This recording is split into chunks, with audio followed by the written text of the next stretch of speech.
What is this? Look at this, chat. Oops. Oops.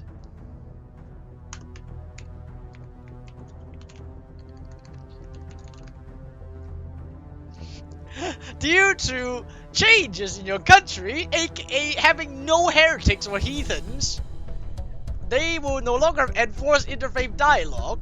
There's no effect because there's no heretics or whatever the fuck. I'm simply not eligible to have it no more and it disappeared. Oops. Oops. Well, we did it, chat. World conquest another world conquest completed. Another old World 1 faith is completed, and we have 100% crown land. And too bad it's not an actual 1 faith, because colonies are trolling us. Like, look at this. Colonies has been trolling us. But hey, 1.30. Do your vassals too. I mean, honestly, I originally set up my entire run to do vassals as well, but look at this. These are all fucking colonies. But hey, you know what?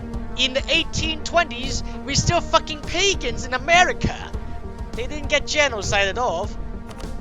The culture still exists for some reason. Let me look at this. Apparently, they still do human sacrifices in Mexico. You need capital in America to run. No, you don't. You can still convert your subjects. But the problem is, look at this. I have, there are 21 colonial nations in Americas right now, and Australia. In total, there's 21. And if they actually do their jobs, then there would be 21 extra missionaries converting the New World for me.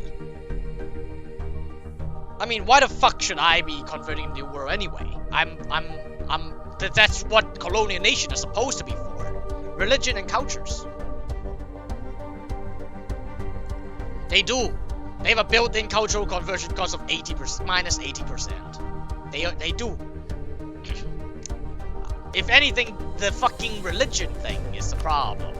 Because some brain dead in Paradox decided to give them heretics and heathen provinces do not give any penalties, so they don't touch it anymore. You know who that is, that fat fuck. So yeah, this is what we're stuck with. They just have absolutely... They sit on the same totemist provinces for 200 years, and then they don't do nothing about it. This is what we're stuck with, unfortunately. But, hey. Normally, this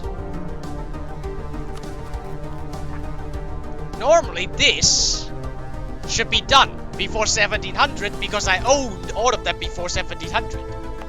Alright? So it's just like some dumb shit they did that caused us to not get the New World. I'm gonna blame it on them. I'm gonna blame it on them instead. It's totally not my fault.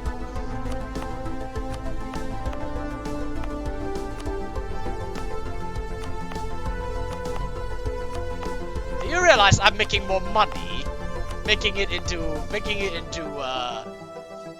territories than states because of those minimum autonomy in territory reduction bonuses.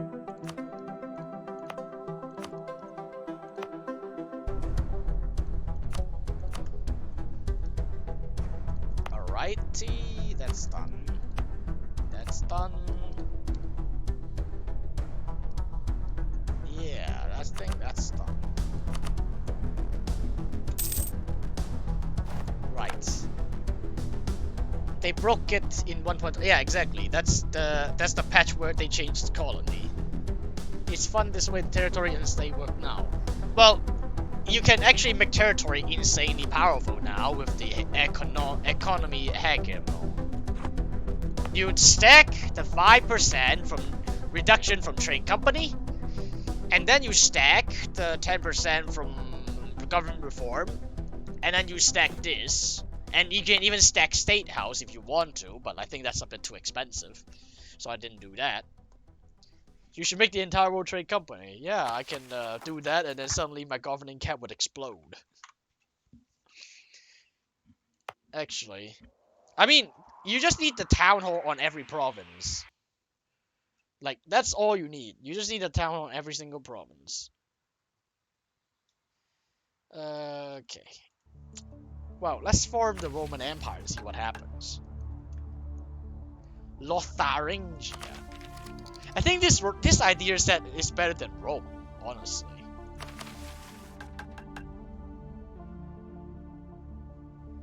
I mean, for a start, you get the same co-creation cost. You get minus 10% AE, you get the manpower, you get the morale, you get money, you get you get the missionary as well. Lotharingia. Actually, let us just start the timeline first. I think that would be. I want that purple color to spread like a cancer. Do I start a new campaign today? No. Alright. Hey chat, is Burgundy the only person that can form Lotharingia now? Or is there other countries like France or whatever that can form it? Lorraine can. What about Provence?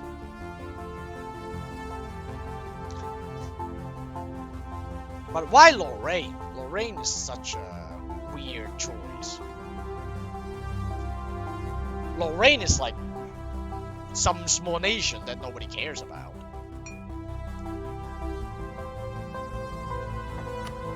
Look at this, chat. 40 years into the game, we D-Date England.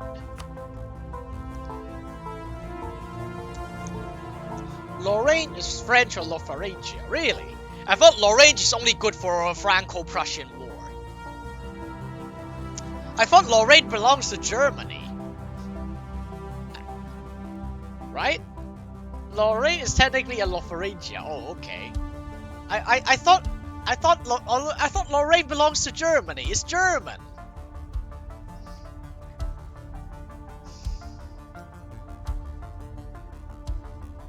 Alsace-Lorraine did until 1918. I saw that movie. I thought it's bullshit. I'm memeing. I'm sorry.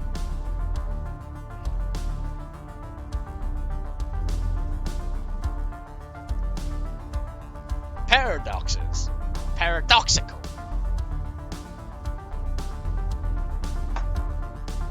Well, forming Lotharingia is fucking pain in the ass. Like, look at this.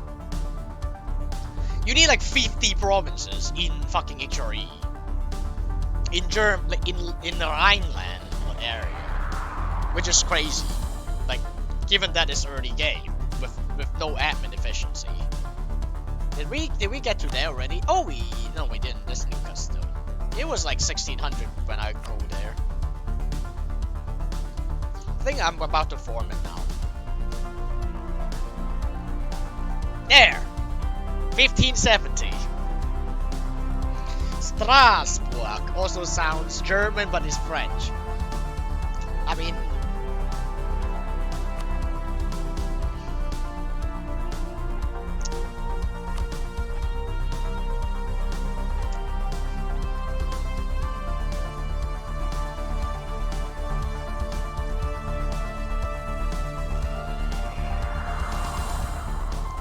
Alright. The colonialism starts. By the way, do you know that you can charter a trade company everywhere now? Chat. Do you know that you can charter a trade company even in fucking Egypt? Which I did. I chartered a trade company from Tunis.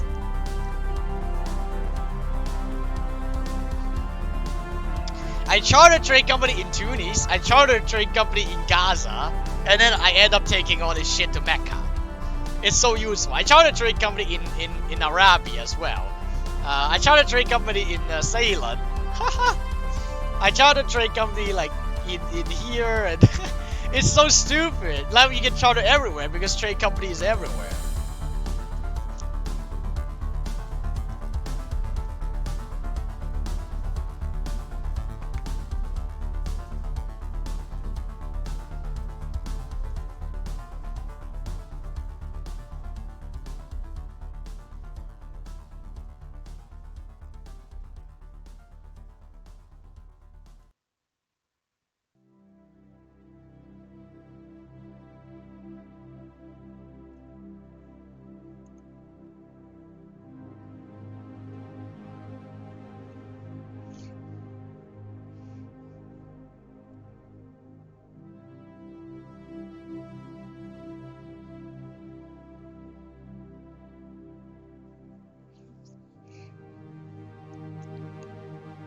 Don't you guys just love vassals? Don't you guys just love vassals? Don't you guys just love the way Paradox forces us to use vassals?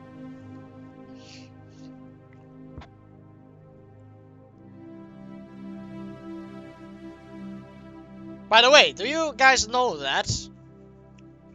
Do you guys know that nowadays having permanent claims does not reduce your coring time?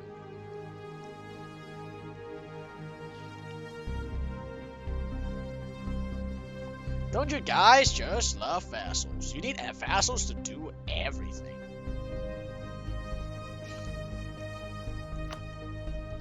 Okay, look at this, chat. Look at this. I already finished uniting most of America before 1700s, and they didn't do a shit in converting afterwards. They just sit there. Isn't it just painful? Not to mention the rebels that they keep getting. Yeah, you can have a vassal in America, you can. But then remember, the moment you like peace out a war, all the provinces basically get flipped into your colonial nation. Unless you never form any colonial nations to begin with, so I mean there's that it's problematic. It's problematic anyway. I mean, how much time are you gonna spend on America just because of this, though? You need to be able to find a vassal, and then you need to feed him, and then you need to control his liberty desire, and then you need to release him, and then fight him again so that he form colonies, and who knows? There's so many things you have to do. So many steps that are just redundant. Don't you guys just love vassals? Yakan for the steppes, Ava for Burma, Tibet, Mazandaran for Persia, Naj for Arabia. Don't you guys just love vassals? They are so disloyal. They are so shit with rebel management. They are always low on admin efficiency. They always take forever to core.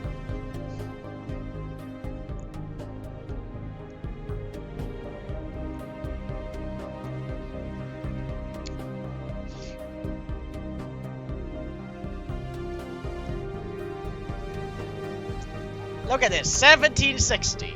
17 fucking 60.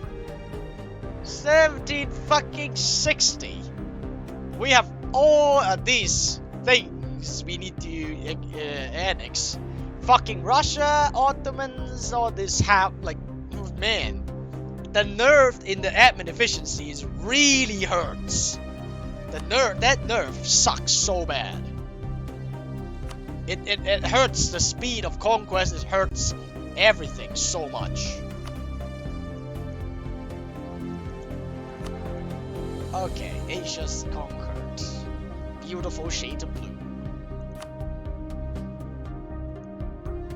And then I needed to, and honestly, as you guys were seeing, I finished the one phase in basically the last possible year before end date.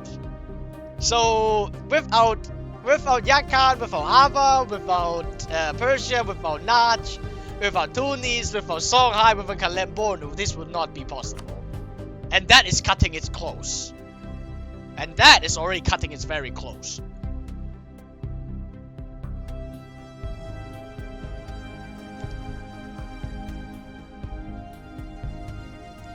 Yeah, they added more development and they removed admin efficiency. I'm gonna show you guys again how much development I got.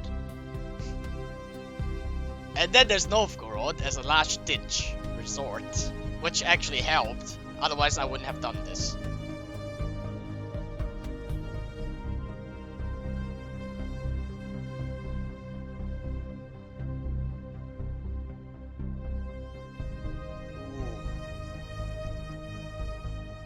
Beautiful shades of purple.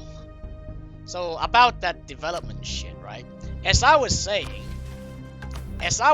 every single nation in the game right now can basically get +1 monthly monarch points from each category from estates alone, right? So essentially what that means is that there's +1 point, +3 monarch points for every single nation right now in the game. And the thing is, this is actually a feature in my mod. Did you guys play with my mod? I think most of you guys have played my mod. Okay, so I think most of you guys have played my mod. And in my mod, we actually changed the base value of points to 5. So everyone gets 2 points more, each category, 6 points in total. And they can develop, and they will develop, right? And that was when I was developing the mod, and basically that means that the skills is not 3 on average, but 4 on average, something like that. So yeah, Paradox basically took that change from my mod and put this in the game. Basically, I want to say that it's basically the same change, right? When you think about it. In my mod, we have the increase in the average of monarch skills, and then we change it to base value. But now it's so easy and no downside to get the points from this. It's basically the same thing. You will always get it. So they took that change, they put it in the game. They increased the monarch points that everybody gets in the game. Literally every single AI, every single human. Which is not a bad thing, except they did not take the change of admin efficiency from our mod into the fucking game. They nerfed it instead. They nerfed the admin efficiency to 60. And then game now, technology 30, absolutism from 40 to 30, and it hurts. And the end result is that we have 10% less administrative efficiency in the game and for everybody, but we end up having 26.5 development in the world. And to give you some perspective, the usual development before this patch was about 22.5 to 23,000. So there's about 3,000 to 4,000 development increase in the game right now. Because of the new system where you get more monarch points, you get more provinces in the HRE, you get more new nations in HRE in Italy, and blah blah blah. So yeah, I mean, if you look at India and China, the development didn't change so much. Like, it's kind of the same, because they have institution penalties. They need all the points they needed to keep up with tech in the game. But Manchuria also had a lot of new nations and small nations develop. So yeah, there's that. And then Arabia a bit more. Ottomans develop a lot more. New missions that add development if estate event that adds free development. Yes, an estate task that encourages you. That encourages you to have also development, add new development. You can't burn provinces before coring. That's not possible. Did you survive without Mercs? Because I'm a good player. We have no Mercs the entire run. 0 mercs, 100 army professionalism, no exploits. Just good old-fashioned EU4 with the best player.